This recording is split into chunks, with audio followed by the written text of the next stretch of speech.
President Trump ਕਿਸੇ ਨੇ ਤਰ੍ਹਾਂ ਉਹਨਾਂ ਦੀ ਬਾਂਹ ਮਰੋੜ ਕੇ ਰੇਟ ਘਟਾਉਣ ਦੀ ਕੋਸ਼ਿਸ਼ ਕਰਦੇ ਪਏ ਨੇ ਕਿ ਰੇਟ ਤੁਸੀਂ ਘਟਾ ਦਿਓ, ਔਰ ਉਹ ਕਹਿੰਦੇ ਪਏ ਨੇ ਕਿ ਇਸ ਟਾਈਮ ਜਿਹੜੀ ਜੋ ਮਾਰਕੀਟ ਦੀ ਸਿਚੁਏਸ਼ਨ ਹੈ, ਚਾਹੇ ਤੁਸੀਂ ਵਾਰ ਲਾ ਲਓ, ਜਿਹੜੀ ਗਲੋਬਲ ਕੰਫਲਿਕਟ ਚੱਲਦੀ ਪਈ ਵਾਰ ਦੀ, ਜਾਂ ਆਇਲ ਪ੍ਰਾਈਸਿਸ ਹੈਗੇ ਨੇ, ਜਿਹੜੀ એનર્ਜੀ ਕਰਦੀ ਪਈ ਹੈ, ਜਾਂ ਟੈਰਿਫਸ ਨੇ, ਸੋ ਉਹਦੇ ਪਲੱਸ ਜਿਹੜੀ ਅਨਐਮਪਲੋਇਮੈਂਟ ਜਿਹੜੀ ਉਹ ਵੱਧਦੀ ਪਈ ਹੈ। ਸੋ ਜਿਹੜੀ ਕਰੰਟ ਸਰਕਮਸਟੈਂਸਸ ਦੇ ਵਿੱਚ ਰੇਟ ਨਹੀਂ ਘਟਾ ਸਕਦੇ। ਆਪਾਂ ਅੱਗੇ ਵੀ ਗੱਲ ਕੀਤੀ ਕਿ ਜਦ ਲਾਸਟ ਟਾਈਮ ਰਿਚਰਡ ਨਿਕਸਨ ਆਇਆ ਸੀ, ਉਹਨੇ ਉਹਦਾ ਜਿਹੜਾ ਹੀ ਸੈਕਟਰੀ ਚੇਅਰਮੈਨ ਫੈਡ ਦਾ ਆਰਥਰ ਬਰਨਸ, ਉਹਦੇ ਕੋਲ ਧੱਕੇ ਨਾਲ ਰੇਟ ਘਟਾਏ ਹਨ, ਔਰ ਉਹਦਾ ਜਿਹੜਾ ਲੌਂਗ ਟਾਈਮ ਇੰਪੈਕਟ ਕਈ ਸਾਲਾਂ ਤੱਕ ਪਏ ਹਨ। ਜਿਹੜੇ ਇੰਟਰਸਟ ਰੇਟ ਅਖੀਰ ਚ ਆ ਕੇ ਤਕਰੀਬਨ 16 ਤੋਂ ਲੈ ਕੇ 22% ਤੱਕ ਪਹੁੰਚ ਗਏ ਹਨ। ਸੋ ਜਿਹੜਾ ਵੀ ਸੁਹਿਰਦ ਬੰਦਾ ਜਿਹਨੇ ਇਕਨੋਮੀ ਜਿਹਨੇ ਪੜ੍ਹੀ ਹੈ, ਜਿਹੜਾ ਇਸ ਚੀਜ਼ ਦਾ ਐਕਸਪਰਟ ਹੈ, he knows more than anybody else ਕਿ right now economy is not ready to drop the rates। ਸੋ ਉਹਨਾਂ ਨੇ ਇਹ ਗੱਲ ਕਹੀ, ਔਰ ਕੱਲ ਐਕਸਪੈਕਟ ਕਰ ਰਹੇ ਹਨ ਕਿਤੇ ਨਾ ਕਿਤੇ ਰੇਟ ਘਟਾ ਦੇਣਗੇ। ਸੋ ਉਹਨਾਂ ਨੇ ਕਿਹਾ ਕਿ ਇਸ ਟਾਈਮ ਜੋ ਸਿਸਟਮ ਚੱਲਦਾ ਪਿਆ ਉਹ ਰੇਟ ਨਹੀਂ ਘਟਨੇ।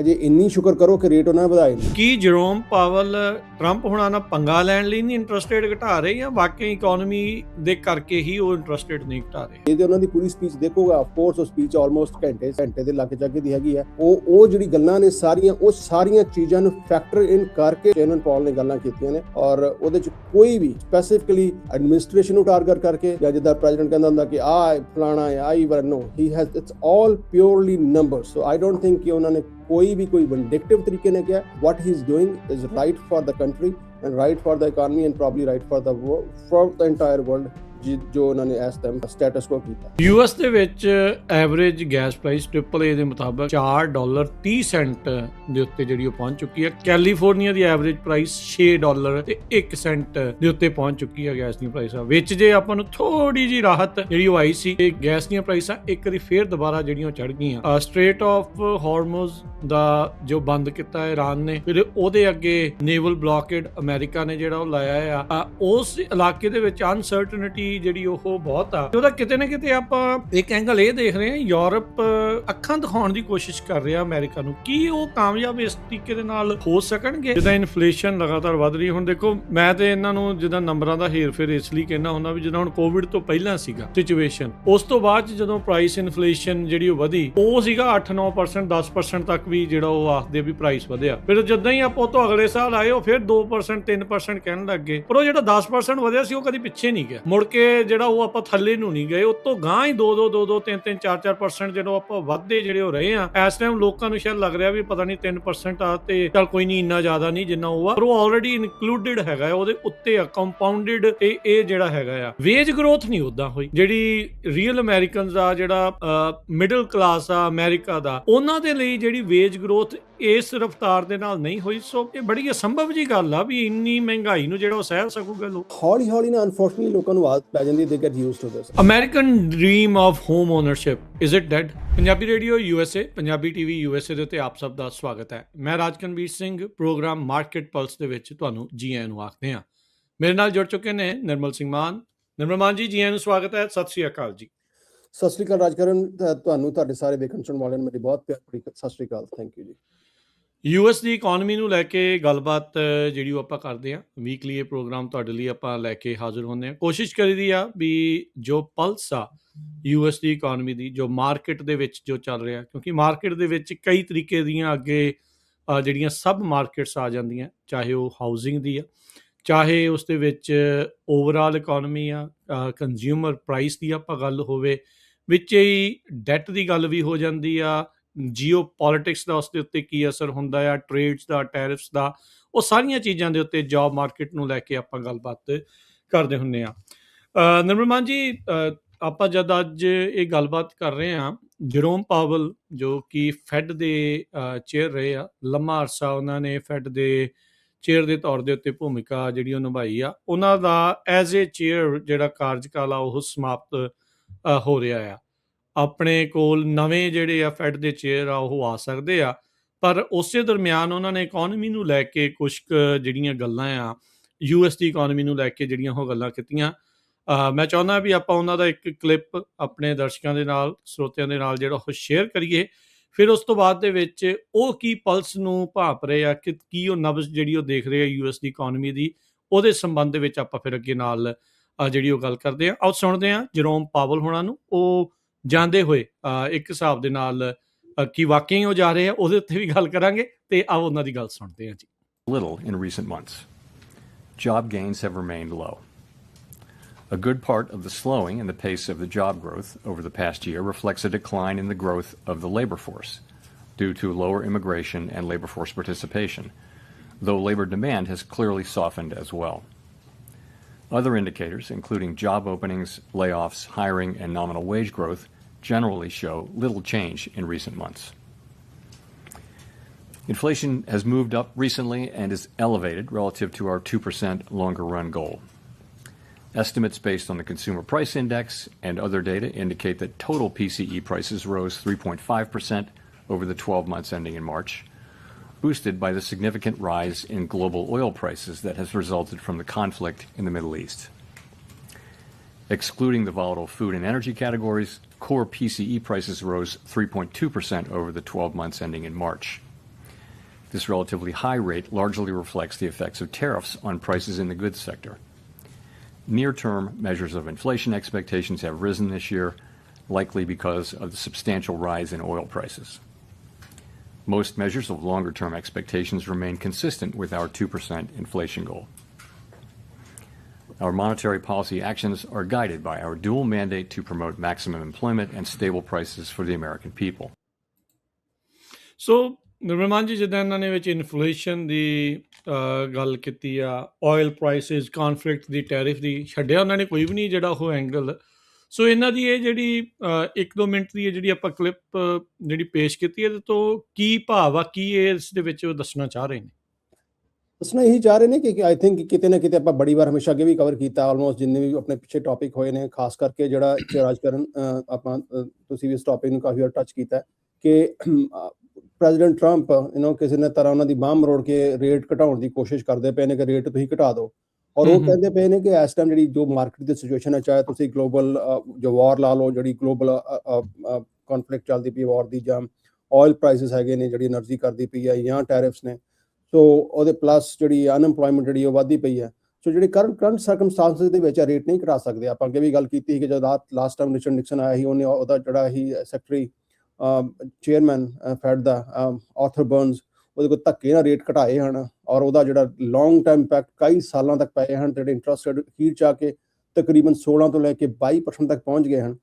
ਸੋ ਜਿਹੜਾ ਵੀ ਸੁਹਿਰਦ ਬੰਦਾ, ਜਿਹਨੇ ਇਕੋਨਮੀ ਜਿਹਨੇ ਪੜ੍ਹੀ ਹੈ, ਜਿਹੜਾ ਇਸ ਚੀਜ਼ ਦਾ ਐਕਸਪਰਟ ਹੈ, he knows more than anybody else that right now economy is not ready to drop the rates. So ਉਹਨਾਂ ਨੇ ਇਹ ਗੱਲ ਕਹੀ, ਔਰ ਕੱਲ ਇਹ ਐਕਸਪੈਕਟ ਕਰ ਰਹੇ ਹਨ ਕਿਤੇ ਨਾ ਕਿਤੇ ਰੇਟ ਘਟਾ ਦੇਣਗੇ। ਸੋ ਉਹਨਾਂ ਨੇ ਕਿਹਾ ਕਿ ਇਸ ਟਾਈਮ ਜੋ ਸਿਸਟਮ ਚੱਲਦਾ ਪਿਆ ਉਹ ਰੇਟ ਨਹੀਂ ਘਟਨੇ।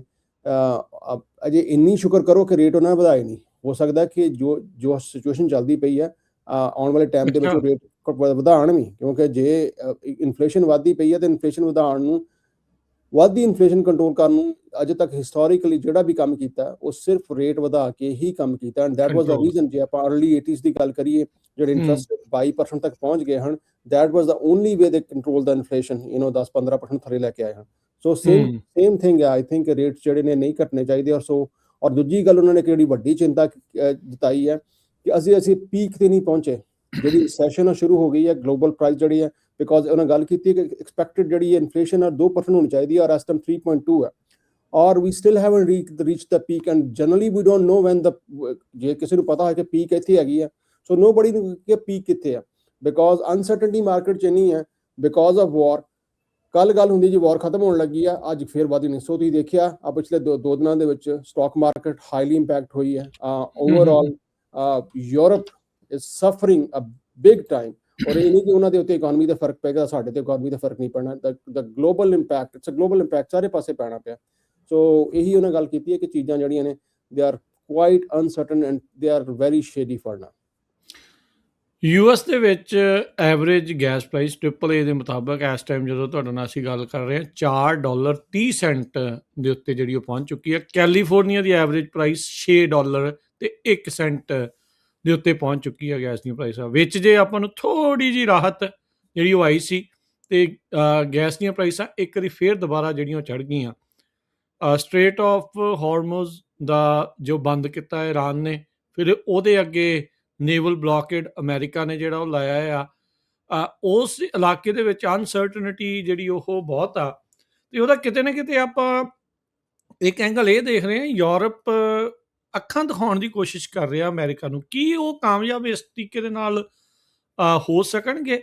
ਉਹਨਾਂ ਦੀ ਜਿੱਦਾਂ ਤੁਸੀਂ ਕਿਹਾ ਵੀ ਇਕੋਨਮੀ ਇਸ ਟਾਈਮ ਕਾਈਂਡ ਆਫ ਇਨ ਸ਼ੈਟਰਸ ਆ। ਰਸ਼ੀਆ ਵਾਲੇ ਪਾਸੋਂ ਵੀ ਤੇਲ ਜਿਹੜਾ ਉਹਨਾਂ ਨੂੰ ਨਹੀਂ ਆ ਰਿਹਾ, એનર્ਜੀ ਦਾ ਜਿਹੜਾ ਰੌਲਾ ਆ, ਮਿਡਲ ਈਸਟ ਵਾਲੇ ਪਾਸੇ ਵੀ ਕੰਮ ਜਿਹੜਾ ਉਹ ਰੁਕਿਆ ਪਿਆ ਆ। So how do you see ਵੀ ਯੂਰਪ ਦਾ ਇਦਾਂ ਡਗਮਗਾਉਣਾ, ਉਹਦਾ ਅਮਰੀਕਾ ਤੇ ਕੀ ਇੰਪੈਕਟ ਤੁਸੀਂ ਦੇਖੋਗੇ? I think Europe is lately they are big time concerned about ਜੋ ਸਿਚੁਏਸ਼ਨ ਚੱਲਦੀ ਪਈ। ਜੇ ਤੁਸੀਂ ਗੱਲ ਕਰੋ ਕਿ ਜਿਹੜੇ ਹੁਣ ਆਪਣੇ ਕਿੰਗ ਚਾਰਲਸ ਆਏ, ਹੁਣ ਕਿੰਗ ਚਾਰਲਸ ਨੇ ਜਿਹੜਾ ਐਡਰੈਸ ਵੀ ਕੀਤਾ ਉਹਦੇ ਚ ਉਹਨਾਂ ਨੇ ਬਲੰਟਲੀ ਔਰ ਬੜੇ ਓਪਨਲੀ ਔਰ ਬੜੇ ਜੋਕਿੰਗਲੀ ਵੀ ਗੱਲ ਕੀਤੀ ਹੈ ਕਿ nobody is above the law. We have to support Ukraine. Ukraine should be part of NATO. Chalo, there is another discussion that Ukraine should be part of NATO or not part of NATO. But I think Europe ਨੂੰ ਇਹ ਗੱਲ ਦਾ ਅਹਿਸਾਸ ਹੋ ਗਿਆ ਕਿ ਆਉਣ ਵਾਲੇ time ਦੇ ਵਿੱਚ we cannot be totally dependent on America ਦੀ ਵਾਸਤੇ। ਈਵਨ ਦੋ ਅੱਜ ਤੱਕ ਦੇਖੋ ਤੇ ਅੱਜ ਤੱਕ ਕਦੇ ਵੀ ਜਿਹੜਾ ਆਰਟੀਕਲ 5 ਕਿਸੇ ਵੀ ਨੇ ਹੋਰ ਇਨਵੋਕ ਨਹੀਂ ਕੀਤਾ। ਜੇ ਕਦੇ ਇਨਵੋਕ ਹੋਇਆ ਤਾਂ ਸਿਰਫ US ਨੇ ਇਨਵੋਕ ਕੀਤਾ। ਪ੍ਰੈਜ਼ੀਡੈਂਟ ਟਰੰਪ ਨੇ ਬੜੀ ਵਾਰ ਕਿਹਾ ਜੀ ਉਹ they are not paying their fair share, ਉਹ ਆਪਣਾ ਅਸੀਂ ਉਹਨਾਂ ਨੂੰ ਹੋਰ ਵਧਾਣੇ ਆ, ਉਹਨਾਂ ਕੋਲ ਤੁਸੀਂ ਪੈਸੇ ਵੀ ਵੱਧ ਲੈਣ ਰਹੇ, but they have never, of course I can understand, ਇਹ ਗੱਲ ਵੀ ਕਹਿ ਸਕਦੇ ਕਿ ਹਾਂ ਬਈ ਜੇ ਫਾਇਰ ਫਾਈਟਰ ਡਿਪਾਰਟਮੈਂਟ ਰੱਖਿਆ, ਜ਼ਰੂਰੀ ਨਹੀਂ ਕਿ ਜਿੰਨਾ ਹੁਣ ਅੱਗ ਲੱਗੀ, but because there is a fire fight department, we irrespective of ਅੱਗ ਲੱਗੇ ਨਾ ਲੱਗੇ, we have to have that department। so ਹੋ ਸਕਦਾ ਕਿ they feel safe because of they are NATO allies। but ਹੁਣ ਅੱਜ ਪ੍ਰੈਜ਼ੀਡੈਂਟ ਟਰੰਪ ਆ ਗਏ ਨੇ ਔਰ ਜੇ ਇਹੀ ਚੀਜ਼ ਚੱਲਦੀ ਰਹੀ ਹੋਰ 10 ਸਾਲ ਨੂੰ things can get worse। ਜੇ ਲੋਕਾਂ ਨੇ ਆਪਾਂ ਹਿਸਟਰੀ ਤੋਂ ਨਾ ਸਿੱਖਿਆ ਤਾਂ we may end up with someone who is actually more I don't know for the right word ਕਿ ਜਿਹੜਾ ਇਹਨਾਂ ਤੋਂ ਵੀ ਜ਼ਿਆਦਾ racist ਹੋਏ ਜਾਂ ਜ਼ਿਆਦਾ ਐਕਸਟ੍ਰੀਮ ਹੋਏ। ਔਰ ਉਹ ਜੋ ਐਕਸਟ੍ਰੀਮ ਜਾਂਦੇ ਨੇ, then they don't have any shield, they are just they'll become sitting ducks। not only they will become sitting ducks, Canada will become a sitting duck। so I think in long run they have to think about this because ਅੰਦਰਲੀ ਇੱਕ ਹੋਰ memo ਪਿੱਛੇ ਜੇ ਦਿਨਾਂ 3-4 ਦਿਨ ਪਹਿਲਾਂ release ਹੋਈ ਹੈ ਕਿ ਪ੍ਰੈਜ਼ੀਡੈਂਟ ਟਰੰਪ ਕੋਸ਼ਿਸ਼ ਕਰ ਰਹੇ ਆ ਕਿ ਐਟਲੀਸਟ ਫॉर ਨਾਓ ਆਪਾਂ ਸਪੇਨ ਨੂੰ ਨੇਟੋ ਚੋਂ ਕੱਢ ਦਈਏ ਪਹਿਲਾਂ। ਪਰ ਜੇ ਤੁਸੀਂ ਈਮੇਲਸ ਆਈਆਂ ਸੀ ਬਾਹਰ ਉਹਨਾਂ ਦੀਆਂ, ਤਾਂ ਇੱਕ ਨੂੰ ਕੱਢ ਸਕਦੇ, ਤੁਸੀਂ 10 ਨੂੰ ਵੀ ਕੱਢ ਸਕਦੇ ਹੋ। So I think they have to stand together long term ਦੇ ਵਿੱਚ, ਚਾਹੇ ਉਹ ਹੈਗਾ, ਚਾਹੇ ਜਾਪਾਨ ਹੈ, ਚਾਹੇ ਨਾਰਥ ਕੋਰੀਆ, ਬਿਕੋਜ਼ ਜੇ ਇੱਕ ਬੰਦਾ ਕੱਢਿਆ ਜਾ ਸਕਦਾ ਤਾਂ 1000 ਸਾਰੇ ਵੀ ਕੱਢੇ ਜਾ ਸਕਦੇ ਨੇ। ਸੋ ਕੰਸਰਨ ਤੇ ਕਿਤੇ ਨਾ ਕਿਤੇ ਉਹਨਾਂ ਦੇ ਹੈਗਾ ਔਰ ਇਕੋਨਮੀ ਦੇ ਉੱਤੇ ਉਹਨਾਂ ਦੇ ਬਹੁਤ ਵੱਡਾ ਫਰਕ ਪੈਂਦਾ ਬਿਕੋਜ਼ ਆਫ ਇਰਾਨ ਤੋਂ ਜਿਹੜਾ ਤੇਲ ਆਉਂਦਾ ਪਿਆ। ਇੱਥੇ ਜਿਹੜੇ ਜਰੋਮ ਪਾਵਲ ਦੀ ਇੱਕ ਵਾਰੀ ਫਿਰ ਆਪਾਂ ਗੱਲ ਕਰਦੇ ਹਾਂ। ਜਰੋਮ ਪਾਵਲ ਵੀ ਇਸ ਟਾਈਮ ਅੜੇ ਪਏ ਆ, ਇਹਨਾਂ ਦੇ ਖਿਲਾਫ DOJ ਦੀ ਇਨਵੈਸਟੀਗੇਸ਼ਨ ਸ਼ੁਰੂ ਕੀਤੀ ਸੀਗੀ, ਉਹ ਚਲੋ ਹੁਣ ਉਹਨਾਂ ਨੇ ਬੰਦ ਕਰ ਦਿੱਤੀ ਆ। ਕੀ ਜਰੋਮ ਪਾਵਲ ਟਰੰਪ ਹੁਣਾਂ ਨਾਲ ਪੰਗਾ ਲੈਣ ਲਈ ਨਹੀਂ ਇੰਟਰਸਟਡ ਘਟਾ ਰਹੇ ਜਾਂ ਵਾਕਈ ਇਕੋਨਮੀ ਦੇ ਕਰਕੇ ਹੀ ਉਹ ਇੰਟਰਸਟਡ ਨਹੀਂ ਘਟਾ ਰਹੇ? ਸੋ ਇੱਕ ਗੱਲ ਜਿਹੜਾ ਅਲਟਰਾ ਰਾਈਟ ਵਿੰਗ ਹੈ, ਜਿਹੜਾ ਜਿਨ੍ਹਾਂ ਨੇ ਜਿਹੜੇ ਇੱਕ ਮਾਗਾ ਕਲਟ ਫਾਲੋਅਰ ਹੈਗਾ, ਸ਼ਾਇਦ ਉਹ ਇਸ ਕਹਿਣ ਕਿ ਹਾਂ ਜੀ ਜੋ ਗੱਲ ਵੀ ਐਂਟੀ ਟਰੰਪ ਹੁੰਦੀ ਹੈ ਸ਼ਾਇਦ ਉਹ ਸਾਰੇ ਟਰੰਪ ਦੇ ਖਿਲਾਫ ਹੀ ਹੁੰਦੇ ਪਏ ਨੇ। This is how he is betraying ਕਿ ਹਾਂ ਵੀ ਜਿਹੜੀ ਗੱਲ ਹੁੰਦੀ ਹੈ ਮੇਰੇ ਖਿਲਾਫ ਹੁੰਦੀ ਪਈ ਹੈ, ਦੇ ਆਰ ਐਂਟੀ ਟਰੰਪ ਔਰ ਐਂਟੀ ਟਰੰਪ ਦੇ system. No, of course not. And then ਉਹਨਾਂ ਨੇ ਜੇ ਉਹਨਾਂ ਦੀ ਪੂਰੀ ਸਪੀਚ ਦੇਖੋਗਾ, ਆਫ ਕੋਰਸ ਉਹ ਸਪੀਚ ਆਲਮੋਸਟ ਘੰਟੇ ਦੇ ਲਾਗੇ ਚਾਗੇ ਦੀ ਹੈਗੀ ਆ, ਉਹ ਆਪਾਂ ਇੱਥੇ ਸਾਰੀ ਪਲੇ ਨਹੀਂ ਕਰ ਸਕਦੇ, YouTube ਤੇ ਸਾਰੀ ਜਗ੍ਹਾ ਪਈ, ਤੁਸੀਂ ਜਾ ਕੇ ਦੇਖ ਸਕਦੇ ਹੋ। ਉਹਦੇ ਤੇ ਉਹਨਾਂ ਨੇ actual facts and numbers, it's mathematics, all pure numbers, ਕਿ ਜੇ ਤੁਸੀਂ ਇਨਫਲੇਸ਼ਨ ਦੀ ਗੱਲ ਕਰਦੇ 2% ਚਾਹੀਦੀ, 3.25% ਚਾਹੀਦੀ ਹੈ। ਗੈਸ ਪ੍ਰਾਈਸ ਜਿੱਦਾਂ ਤੁਸੀਂ ਗੱਲ ਕੀਤੀ ਕਿ ਉਹ ਵੱਧ ਗਈ ਹੈ।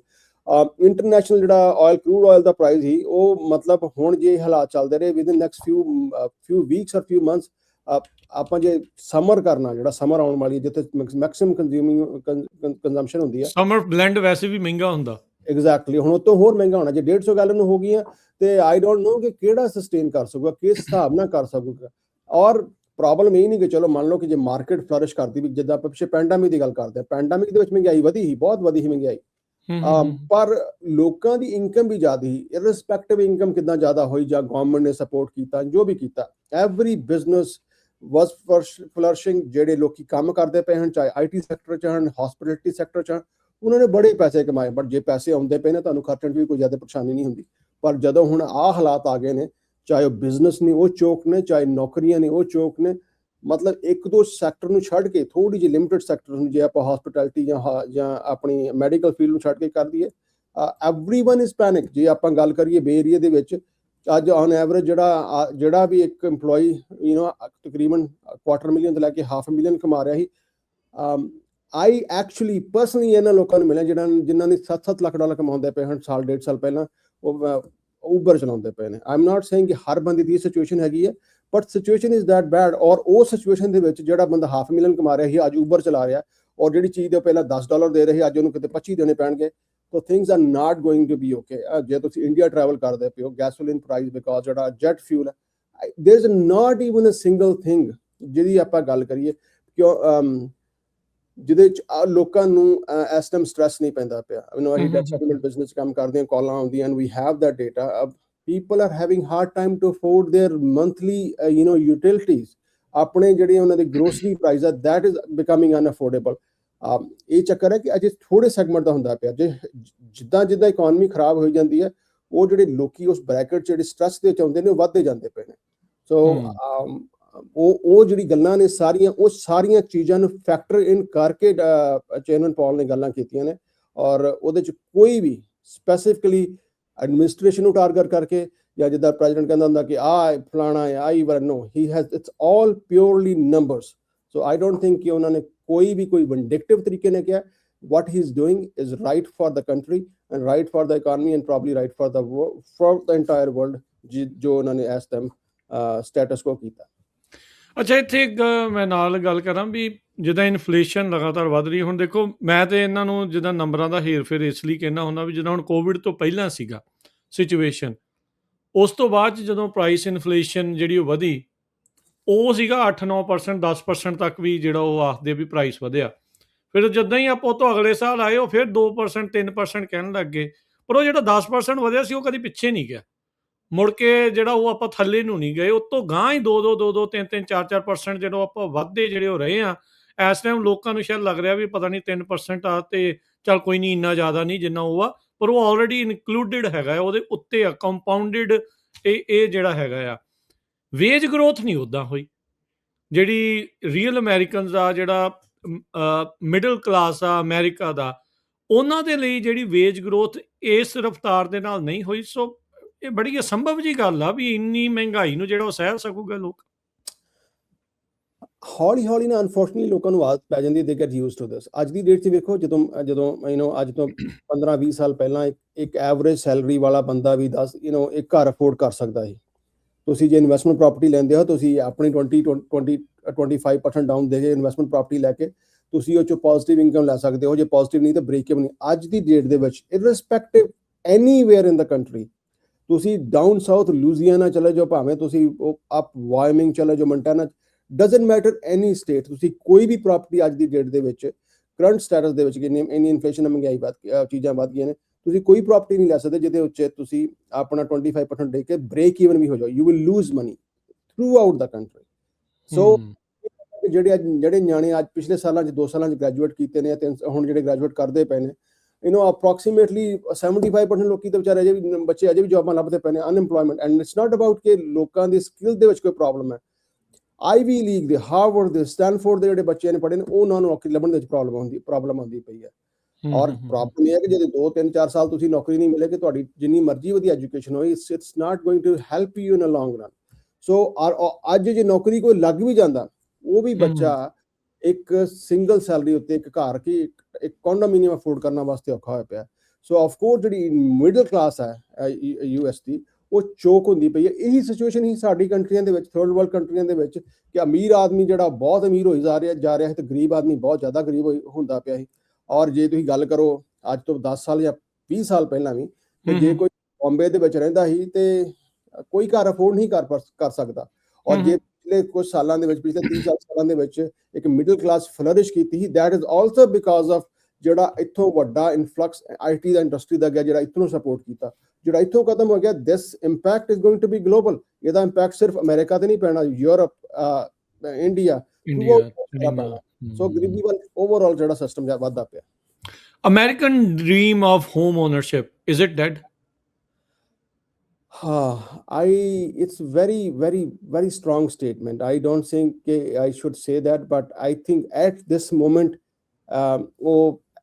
as moment ਦੇ ਵਿੱਚ ਉਹਦਾ ਡ੍ਰੀਮ ਹੈ, ਅਜੇ ਉਹ ਲੋਕੀ ਵੇਖਣਾ ਅਫੋਰਡ ਨਹੀਂ ਕਰ ਸਕਦੇ ਜਿੰਨਾ ਚਿਰ ਇਕਨੋਮੀ ਦੁਬਾਰਾ ਵਾਪਸ ਆਉਂਦੀ ਹੈ। ਸਪੈਸ਼ਲੀ ਜਿਹੜੇ ਮਿਲੇਨੀਅਲ ਤੇ ਜੈਨ ਜ਼ੀ ਆ, ਉਹਨਾਂ ਲਈ ਤਾਂ ਮਤਲਬ ਜਿਹਦੇ ਕੋਲ ਪੈਸੇ ਹੈਗੇ ਨੇ, if you are rich and ultra rich, then that's not a problem. ਉਹਨਾਂ ਲਈ ਤਾਂ ਕਦੀ ਪ੍ਰੋਬਲਮ ਸੀਗੀ ਨਹੀਂ। Exactly. ਹੁਣ ਜੇ ਬੰਦਾ ਕੋਈ middle age ਹੈ 50 55 ਦਾ, it's not a dream for that person to own a home, and ਇਹਦੇ ਕੋਲ ਤਾਂ ਘਰ already ਹੈਗਾ ਹੀ ਹੈਗਾ। So I think I won't say it's dead. It's hard. It's exactly ਹੋ ਆ ਫੇਜ਼ ਹੈਗਾ। ਔਰ ਅਨਫੋਰਚੂਨੇਟਲੀ ਪ੍ਰੋਬਲਮ ਇਹ ਹੈ ਕਿ ਇਸ ਫੇਜ਼ ਦੇ ਵਿੱਚ ਆੜਾ ਕਰੰਟ ਫੇਜ਼ ਚੱਲਦਾ ਪਿਆ, ਉੱਥੇ ਕੋਈ ਨਾ ਜਨਰਲੀ ਕਹਿੰਦੇ ਕਿ there's no, we can't see any light end of the tunnel. Light ਉਹੀ ਪ੍ਰੋਬਲਮ ਜਿਹੜੀ ਹੈ, ਸਿਰਫ ਜਿਹੜੀ ਇੰਡੀਕੇਸ਼ਨਸ ਆ ਰਹੀਆਂ ਨੇ, ਜੋ ਜੀਓਪੋਲੀਟੀਕਲ ਸਿਚੁਏਸ਼ਨ ਬਣੀਆਂ ਹੋਈਆਂ ਨੇ, ਜੋ ਓਵਰਆਲ ਸਿਚੁਏਸ਼ਨ ਬਣੀਆਂ, ਸਿਰਫ ਚੀਜ਼ਾਂ ਵਰਸ ਵੱਲ ਨੂੰ ਜਾਂਦੀਆਂ ਪਈਆਂ ਨੇ। ਸਾਂ ਹੀ ਆਪਾਂ ਦੂਜੇ ਪ੍ਰੋਗਰਾਮ 'ਚ ਵੀ ਗੱਲ ਕਰਦੇ ਹੁੰਦੇ ਹਾਂ ਕਿ ਹੁਣ ਸਰਕਾਰਾਂ ਨੇ ਪਹਿਲਾਂ ਵੀ ਕਦੇ ਹੈਲਪ ਨਹੀਂ ਕੀਤੀ, ਔਰ ਅੱਜ ਇਸ ਟਾਈਮ ਦੇ ਵਿੱਚ ਜ਼ਿਆਦਾ ਐਕਸਪੈਕਟ ਨਾ ਕਰੀਏ ਆਪਾਂ। Try to really focus on your household, how you can really survive through this. ਜੇ ਮਤਲਬ ਕਿ ਪੁਰਾਣੇ ਸਿਸਟਮ ਜੀ ਆਪਾਂ ਐਨਾਲੋਜੀ ਯੂਜ਼ ਕਰ ਲਈਏ, ਅਕਾਲ ਪੈਂਦਾ ਹੀ ਲੋਕੀ ਉਹੀ ਬਚਦੇ ਜਿਨ੍ਹਾਂ ਨੇ ਆਪਣੇ ਘਰ 'ਚ ਰਿਸੋਰਸਿਸ ਕੀਤੇ, ਰਾਸ਼ਨ ਰੱਖਿਆ ਸੀਗਾ, ਔਰ ਜੋ ਰਿਸੋਰਸਿਸ ਹੈਗੇ ਨੇ, ਜੋ ਰਾਸ਼ਨ ਹੈਗਾ, ਉਹਨੂੰ ਇੱਕ ਸਿਆਣੇ ਸਿਰ ਤਰੀਕੇ ਨਾਲ ਯੂਜ਼ ਕਰਦੇ ਹਾਂ। ਪਰ ਕੀ ਇਸ ਟਾਈਮ ਕੋਈ ਸੇਵ ਵੀ ਕਰ ਸਕਦਾ ਜੋ ਹਾਲਾਤ? ਚਲੋ ਜੇ ਨਹੀਂ ਕਰ ਸਕਦਾ, ਔਰ ਜੇ ਜਿਹੜਾ ਕਰ ਸਕਦਾ ਡੈਫੀਨਿਟਲੀ ਕਰੇ, ਜਿਹੜਾ ਨਹੀਂ ਕਰ ਸਕਦਾ ਉਹ ਕੋਸ਼ਿਸ਼ ਕਰੇ ਕਿ ਜਿਹੜੇ ਖਰਚੇ ਨੇ, ਆਪਣੇ ਅਨਨੈਸੈਸਰੀ ਖਰਚੇ ਨੇ, ਉਹਨਾਂ ਨੂੰ ਕੰਟਰੋਲ ਕੀਤਾ ਜਾਏ। ਤੁਹਾਨੂੰ ਲੱਗਦਾ ਵੀ ਯੂਐਸ ਦੀ ਇਕਨੋਮੀ ਰਿਚ ਲੋਕਾਂ ਦੇ ਲਈ ਰਿਗ ਹੋ ਚੁੱਕੀ ਹੈ, ਵੀ ਸਿਰਫ ਉਹਨਾਂ ਲਈ ਕੰਮ ਕਰਦੀ ਹੈ? ਇਹਦੇ 'ਚ ਕੋਈ ਕੁਐਸਚਨ ਨਹੀਂ। ਬਿਗ ਬਿਊਟੀਫੁਲ ਬਿੱਲ 95% ਲੋਕਾਂ ਕੋਲ ਖੋ ਕੇ ਸਿਰਫ 5% ਲੋਕਾਂ ਨੂੰ ਦਿੱਤਾ ਗਿਆ। ਤੇ ਇਹੀ ਚੱਕਰ ਹੀ ਕਿ ਇੰਡੀਆ ਦੇ ਵਿੱਚ ਵੀ ਕੀ ਹੋਇਆ, ਜੇ ਤੁਸੀਂ ਦੇਖੋ ਤੇ 2 ਫੈਮਲੀਆਂ ਹੈਗੀਆਂ ਨੇ ਉੱਥੇ, ਤੇ ਅੰਬਾਨੀ ਅਡਾਨੀ। ਐਗਜ਼ੈਕਟਲੀ। ਤੇ ਹੁਣ ਇੱਥੇ 5% ਫੈਮਲੀਆਂ ਹੈਗੀਆਂ ਨੇ, ਕਿਉਂਕਿ ਇਕਨੋਮੀ ਜਿਹੜੀ ਹੈ, this is much stronger, there is more money in this economy. So instead of 2 family they can go to 5% people। ਆਉਣ ਵਾਲੇ ਟਾਈਮ ਦੇ ਵਿੱਚ ਜੇ ਇਹੀ ਹਾਲਾਤ ਚੱਲਦੇ ਰਹੀਆਂ ਤੇ ਹੋਰ ਚੋਕ ਹੋਈ ਜਾਣਾ। ਤੇ ਜਿਹੜਾ ਮਿਡਲ ਕਲਾਸ, ਬਿਕੋਜ਼ ਜਿਹੜੀ ਕੰਟਰੀ ਦੀ ਇਕਨੋਮੀ ਹੁੰਦੀ, ਜਿਹੜੀ ਕੰਟਰੀ ਦਾ ਸੋਸਾਇਟੀ ਜਿਹੜੀ ਰਿਚ ਜਾਂ ਪੂਅਰ ਹੁੰਦੀ ਹੈ, ਇਟਸ ਨਾਟ ਬਿਕੋਜ਼ ਆਫ ਜੇ 2-4 ਬੰਦੇ ਸਿਸਟਮ ਦੇ ਵਿੱਚ ਅਮੀਰ ਹੈਗੇ, ਬਿਲਕੁਲ ਨਹੀਂ ਹੁੰਦੀ ਉਹਨਾਂ ਦੇ ਹਿਸਾਬ ਨਾਲ। Exactly. It's because of the strong majority middle class. ਔਰ ਜੇ ਮਿਡਲ ਕਲਾਸ ਨੂੰ ਆਪਾਂ ਖਤਮ ਕਰ, ਔਰ ਅਨਫੋਰਚੂਨੇਟਲੀ ਪ੍ਰੋਬਲਮ ਇਹ ਹੈ ਕਿ ਮਿਡਲ ਕਲਾਸ ਰਿਅਲਾਈਜ਼ ਨਹੀਂ ਕਰਦੀ ਪਈ। ਮਿਡਲ ਕਲਾਸ ਨੂੰ ਲੱਗਦਾ ਪਿਆ ਕਿ no, it's not my fault, and in certain cases ਉਹ ਗਦੀ ਗੇੜ 'ਚ ਪਏ ਆ, ਫਸੇ ਆ, ਕਿੱਥੇ ਫਸੇ ਆ? ਵਾਈ ਆਰ ਦੇ ਨਾਟ ਰਿਅਲਾਈਜ਼ਿੰਗ? ਕਿਉਂ ਨਹੀਂ ਸਮਝ ਆ ਰਹੀ? ਫਸੇ ਪਏ ਕਿ ਕੋਈ ਗੱਲ ਨਹੀਂ, ਇਹਦੇ ਬਾਅਦ ਠੀਕ ਹੋ ਜਾਏਗਾ, ਇਹਦੇ ਬਾਅਦ ਠੀਕ ਹੋ ਜਾਏਗਾ। ਔਰ ਆਪਾਂ ਓਵਰ ਦਾ ਈਅਰਸ, ਚਾਹੇ ਉਹ ਸਾਡਾ ਆਪਣੇ ਰਿਸੋਰਸਿਸ ਹੋਣ ਜਾਂ ਆਪਣੇ ਪੈਸੇ ਹੋਣ, ਇਨਵੈਸਟਮੈਂਟਸ ਹੋਣ, ਚਾਹੇ ਸਾਡਾ ਸਕਿੱਲਸ ਸੈੱਟ ਹੋਏ, ਉਹਨੂੰ ਆਪਾਂ ਡਿਵਰਸੀਫਾਈ ਕਰਨ ਦੀ ਕੋਸ਼ਿਸ਼ ਨਹੀਂ ਕੀਤੀ। ਜਿਹੜਾ ਆਪਾਂ ਕੰਮ ਕਰ ਰਹੇ ਹਾਂ, ਜੇ ਆਪਾਂ ਟਰੱਕ ਚਲਾ ਰਹੇ ਹਾਂ ਤਾਂ ਆਪਾਂ ਪਿਛਲੇ 18 ਸਾਲ 20 ਸਾਲ ਤੋਂ ਟਰੱਕ ਹੀ ਚਲਾ ਰਹੇ ਹਾਂ। ਆਪਾਂ ਕੋਸ਼ਿਸ਼ ਨਹੀਂ ਕੀਤੀ ਕਿ ਜੇ ਆਪਾਂ ਬਿਜ਼ਨਸ ਵੀ ਕੀਤਾ ਤਾਂ ਟਰੱਕਿੰਗ ਰਿਲੇਟਡ ਹੀ ਬਿਜ਼ਨਸ ਕੀਤਾ। ਠੀਕ ਹੈ, this is your main business, you focus on that business, maximum ਪੈਸੇ ਕਮਾਓ, ਜ਼ੋਰ ਲਾਓ, ਪਰ ਸਾਈਡ ਦੇ ਉੱਤੇ ਕੁਝ ਹੋਰ ਚੀਜ਼ਾਂ ਦੇ ਡਿਵਰਸੀਫਾਈ ਕਰੋ। ਜੇ ਅੱਜ one of the biggest example, one of the richest man, Elon Musk, he made a lot of money from Tesla। ਉਹਨੂੰ ਕੀ ਲੋੜ ਸੀ ਕਿ ਹਾਂ ਵੀ Starlink 'ਚ ਵੀ ਪੈਸੇ ਲਾਓ ਤੇ SpaceX 'ਚ ਵੀ ਪੈਸੇ ਲਾਓ, ਗ੍ਰੋਕ ਵੀ ਬਣਾ, ਟਵਿੱਟਰ ਵੀ ਲੈ। Smart thing is grow out of this। ਆਪਣੇ ਆਉਣ ਵਾਲੇ ਬੱਚਿਆਂ ਨੂੰ ਕਰੋ, because technology is changing. You have ਜਿਹੜਾ ਜੌਬਾਂ ਅੱਜ ਤੋਂ 10 15 20 ਸਾਲ ਪਹਿਲਾਂ ਹਨ, ਉਹ 40 ਸਾਲ ਪਹਿਲਾਂ ਨਹੀਂ ਹੈਗੀਆਂ। ਜਦੋਂ ਮੈਂ career as a software engineer, ਮੈਂ ਸੌਫਟਵੇਅਰ ਵੈਬ ਡਿਵੈਲਪਰ ਦੀ ਜੌਬ ਸ਼ੁਰੂ ਕੀਤੀ ਸੀ। ਔਰ ਜੇ ਆਪਾਂ ਗੱਲ ਕਰੀਏ ਕਿ ਉਦੋਂ ਅਰਲੀ 2000 ਦੇ ਵਿੱਚ ਨਵੀਆਂ ਜੌਬਾਂ ਆਈਆਂ ਹਨ, ਉਸ ਤੋਂ ਪਹਿਲਾਂ ਵੈਬ ਇੰਨਾ ਪਪੂਲਰ ਨਹੀਂ ਹੈਗਾ। ਅੱਜ ਦੀ ਡੇਟ ਦੇ ਵਿੱਚ ਵੈਬ ਡਿਵੈਲਪਰ ਦੀ ਜੌਬਾਂ ਖਤਮ ਹੋ ਜਾਣੀਆਂ ਨੇ, ਕਿਉਂਕਿ AI is taking over। ਸੋ ਉਹ ਹਰ ਟਾਈਮ ਦੇ ਨਾਲ ਜਿਹੜੀਆਂ ਚੀਜ਼ਾਂ ਚੇਂਜ ਹੁੰਦੀਆਂ ਨੇ। ਸੋ ਉਹ ਡਾਰਵਿਨ ਥਿਊਰੀ ਕਹਿੰਦੀਆਂ ਨੇ, it's not only survival of the fittest, it's the survival of the people who are ready to adapt change, ਜਿਹੜਾ ਅਡੈਪਟ ਕਰਨਗੇ। ਕੀ ਜਿੱਦਾਂ ਜਰੋਮ ਪਾਵਲ ਨੇ ਕਿਹਾ ਵੀ ਰਿਸੈਸ਼ਨ ਦੇ ਆਪਾਂ ਸਟਾਰਟ ਦੇ ਵਿੱਚ, ਤੁਹਾਨੂੰ ਕੀ ਲੱਗਦਾ ਵੀ ਇਹ ਰਿਸੈਸ਼ਨ 2008 ਤੋਂ ਭੈੜਾ ਹੋਊਗਾ, ਉਦਾਂ ਦਾ ਹੋਊਗਾ? ਕਿੱਦਾਂ ਦਾ ਤੁਹਾਨੂੰ ਲੱਗਦਾ ਵੀ ਇਹਦੇ ਅਸਰ? ਕਿਉਂਕਿ ਉਦਾਂ ਰਿਸੈਸ਼ਨ ਦਾ ਸ਼ਬਦ ਸੁਣਦਿਆਂ ਨੂੰ ਆਪਾਂ ਨੂੰ 4 ਸਾਲ ਹੋ ਗਏ। ਦੇਖੋ, ਇਹ ਪ੍ਰਸਾਈਸਲੀ ਕਹਿਣਾ, ਕਿਉਂਕਿ ਹੀ is very well educated and very intelligent man, I think ਉਹਨਾਂ ਵਾਸਤੇ ਪ੍ਰੈਡਿਕਟ ਕਰਨਾ ਵੀ ਮੁਸ਼ਕਿਲ ਹੈ। ਕਿੰਨਾ ਖਰਾਬ ਹੋਊਗਾ ਇਹ ਕਿਸੇ ਵਾਸਤੇ ਵੀ, ਬਿਕਾਜ਼ ਇਫ ਸਮਵਨ ਨੋਜ਼ ਕਿ ਕਿੰਨਾ ਖਰਾਬ ਹੋਊਗਾ, that person can be billionaire, because ਉਹਨੂੰ ਪਤਾ ਲੈਣਾ ਕਿ ਮਾਰਕੀਟ ਕਿੱਦਾਂ ਮੂਵ ਕਰਦੀ, ਮੈਂ ਪੈਸੇ ਆਪਣਾ ਕਿੱਦਾਂ ਮੂਵ ਕਰਨਾ, ਇਨਵੈਸਟ ਕਰਨਾ। ਤਾਂ ਇਹ ਕਿੰਨਾ ਖਰਾਬ ਹੋਊਗਾ ਇਹ ਪ੍ਰੈਡਿਕਟ ਕਰਨਾ ਬਹੁਤ ਮੁਸ਼ਕਿਲ ਹੈ ਰਾਜਕਰਨ। ਜਿਹੜਾ ਪ੍ਰੈਡਿਕਟ ਕਰਨਾ ਇਹ ਆਸਾਨ ਇਹ ਹੈ ਕਿ ਹਾਂ ਹੋਊਗਾ ਰਿਸੈਸ਼ਨ, ਔਰ ਅਨਫੋਰਚੂਨੇਟਲੀ ਜੋ ਸਿਚੁਏਸ਼ਨ ਹੈ ਇਹ ਉਸ ਤੋਂ ਵੀ ਜ਼ਿਆਦਾ ਖਰਾਬ ਹੋ ਸਕਦਾ, ਬਿਕਾਜ਼ ਮਾਰਕੀਟ ਜਿਹੜੀ ਹੈ ਨਾ, ਅੱਗੇ ਵੀ ਇੰਨੀ ਕਦੇ ਇੰਨੀ ਵੋਲੇਟਾਈਲ ਨਹੀਂ ਹੋਈ ਤੇ ਖਰਾਬ ਹੋ ਸਕਦਾ। ਪਰ ਜੇ ਇੱਕ ਗੱਲ ਸਿੰਪਲ ਮੈਂ ਕਹਿੰਦਾ ਹੁੰਦਾ ਕਿ ਮਾਰਕੀਟ ਖਰਾਬ ਹੋਏ ਨਾ ਹੋਏ, ਜਿਹੜਾ ਤੁਹਾਡਾ ਇੰਪੋਰਟੈਂਟ ਹੈ, ਜਿਹੜਾ ਤੁਹਾਡਾ ਇੱਕ ਇੰਡੀਵਿਜੂਅਲ ਫੈਮਿਲੀ ਦੀ ਹੈ, ਜੇ ਦੁਨੀਆ ਸਾਰੀ ਵੀ ਫਲਰਿਸ਼ ਕਰਦੀ ਪਈ ਹੈ, ਪੈਸੇ ਦੀ ਰੇਲ ਪੇਲ ਹੋਈ ਪਈ, ਜੇ ਮੇਰੀ ਘਰ ਦੀ ਇਕਨੋਮੀ ਖਰਾਬ ਹੈ ਤੇ ਮੈਨੂੰ ਕਿਸੇ ਨਾਲ ਕੋਈ ਭਾਅ ਨਹੀਂ ਹੈਗਾ। ਔਰ ਜੇ ਸਾਰੇ ਪਾਸੇ ਹਾਲਾਤ ਖਰਾਬ ਨੇ, if I can survive that's more important. So ਆਪਣੀ ਇੰਡੀਵਿਜੂਅਲ ਲੈਵਲ ਤੇ ਆਪਾਂ ਫੋਕਸ ਕਰੀਏ, ਗਵਰਨਮੈਂਟ ਦੇ ਉੱਤੇ ਟੋਟਲੀ ਭਰੋਸਾ ਨਾ ਕਰੀਏ। ਕੀ ਟਿਪਸ ਦੇਣਾ ਚਾਹੁੰਦੇ ਜਾਂਦੇ ਜਾਂਦੇ ਵੀ ਕੀ ਚੀਜ਼ਾਂ ਕਰੀਏ, ਕਿੱਥੇ ਕੱਟ ਕਰੀਏ, as a family, as a individual, ਕਿੱਥੇ ਇਨਵੈਸਟ ਕਰ ਸਕਦੇ ਆ, ਜਾਂ ਉਹ ਕੀ ਟਿਪਸ ਨੇ ਤੁਹਾਡੇ ਕੋਲ ਇਸ ਟਾਈਮ? ਆਈ ਥਿੰਕ ਇੱਕ ਤਾਂ ਆਪਾਂ ਇਨਵੈਸਟ ਕਰੀਏ ਆਪਣੇ ਸਕਿੱਲਸ ਦੇ ਵਿੱਚ, ਆਪਣੀਆਂ ਚੀਜ਼ਾਂ ਦੇ ਆਪਾਂ ਕੀ ਕਰਦੇ ਹਾਂ, ਕਿੱਧਰ ਮੂਵ ਕਰਦੇ ਪਏ ਹਾਂ, ਆਪਣੇ ਸਕਿੱਲਸ ਨੂੰ ਡਿਵਰਸੀਫਾਈ ਕਰੀਏ, ਭੇਡ ਚਾਲ 'ਚ ਨਾ ਫਸੀਏ, ਆਪਣੇ ਖਰਚੇ ਘਟਾਈਏ, ਟਰਾਈ ਟੂ ਅੰਡਰਸਟੈਂਡ ਕਿ what are your needs and what are your wants, ਜ਼ਰੂਰਤ ਕੀ ਹੈ ਔਰ ਮੈਨੂੰ ਚੀਜ਼ ਚੰਗੀ ਕਿਹੜੀ ਲੱਗਦੀ ਹੈ, ਕੰਪਲਸ਼ਨ ਬਾਈ ਨਾ ਕਰੀਏ, try to control on your travel. ਹੋਰ ਮੈਨੂੰ ਲੱਗਦਾ ਜੇ ਇੰਸਟਾਗ੍ਰਾਮ ਟਿਕਟੌਕ ਹੀ ਘਟਾ ਲਈਏ ਬੰਦੇ ਦਾ ਫਰਕ ਹੀ ਬੜਾ ਪੈ ਜਾਣਾ। ਐਗਜ਼ੈਕਟਲੀ, ਜੇ ਤੁਸੀਂ ਦਿਹਾੜੀ ਦਾ ਘੰਟਾ ਵੀ ਦੇ ਰਹੇ ਹੋ, ਯੂ ਟਰਾਈ ਟੂ ਗੈਟ 1 ਘੰਟਾ, ਅੱਜ ਕੱਲ੍ਹ ਤੇ ਇੰਨੇ ਰਿਸੋਰਸਿਸ ਅਵੇਲੇਬਲ ਨੇ, 1 ਘੰਟਾ ਤੁਸੀਂ YouTube ਤੇ ਜਾ ਕੇ AI ਸਿੱਖ ਲਓ, ਉਹਦੇ ਉੱਤੇ ਤੁਸੀਂ ਉਹਦੇ ਤੇ ਇੰਨਾ ਕੰਮ ਕਰ ਸਕਦੇ ਹੋ, ਉਹਦੇ ਤੇ ਕੰਮ ਕਰ ਸਕਦੇ ਹੋ। ਫ੍ਰੀ ਕੋਰਸਿਸ ਪਏ ਨੇ ਬਹੁਤ। ਐਗਜ਼ੈਕਟਲੀ, ਤੇ ਇੰਨਾ ਕੁਝ ਪਿਆ ਹੋਇਆ। ਈਵਨ ਫਰਾਡ ਵਰਗੇ they are trying to give you free course ਦਿੰਦੇ ਪਏ ਨੇ। ਸੋ ਉਹਦੇ ਉੱਤੇ ਕਰੀਏ ਆਪਣੀਆਂ ਚੀਜ਼ਾਂ। ਔਰ ਇਸ ਟਾਈਮ ਮੇਰੇ ਹਿਸਾਬ ਨਾਲ ਥੋੜਾ ਟਾਈਮ ਜੇ ਕੋਈ ਬੰਦਾ ਸੋਚਦਾ ਪਿਆ ਕਿ ਰੀਅਲ ਸਟੇਟ ਇਨਵੈਸਟ ਕਰਨਾ, ਥੋੜਾ ਚਿਰ ਹੋਲਡ ਕਰ ਲਓ, ਕਿਉਂਕਿ ਜੇ ਜਿੱਦਾਂ ਚਰਨ ਪੌਲ ਨੇ ਕਿਹਾ ਕਿ it's not the peak yet, ਇਹ ਨਾ ਕਿ ਆਪਾਂ ਹੁਣ ਇਨਵੈਸਟ ਕਰ ਦਈਏ ਤੇ ਜੇ ਪੀਕ ਤੱਕ ਜਾਂਦੇ ਆ ਚੀਜ਼ਾਂ ਦੀ ਕੀਮਤਾਂ ਘਟ ਜਾਣੀਆਂ, ਅੱਧੀਆਂ ਰਹਿ ਜਾਣ। So but nobody knows.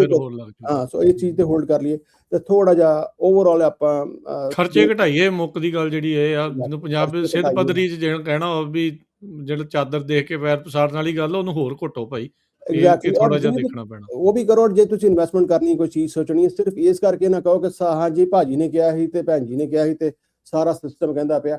Try to understand ਕਿ how I can add more value. ਉਹ ਆਪਣੇ ਹੁੰਦਾ ਨਾ, ਪੰਜਾਬ ਦੇ ਵਿੱਚ ਇੱਕ ਬੰਦਾ ਲਾਉਂਦਾ ਗੰਢੇ ਤਾਂ ਸਾਰਾ ਪਿੰਡ ਹੀ ਗੰਢੇ ਲਾ ਲੈਂਦਾ, ਉਹ ਅਗਲੇ ਸਾਲ ਸਾਰੇ ਗੰਢਿਆਂ ਦੀ ਕੀਮਤ ਚੜ ਜਾਂਦੀ ਹੈ, ਅਗਲੀ ਵਾਰ ਸਰੋਂ ਲਾ ਲੈਂਦੇ ਨੇ।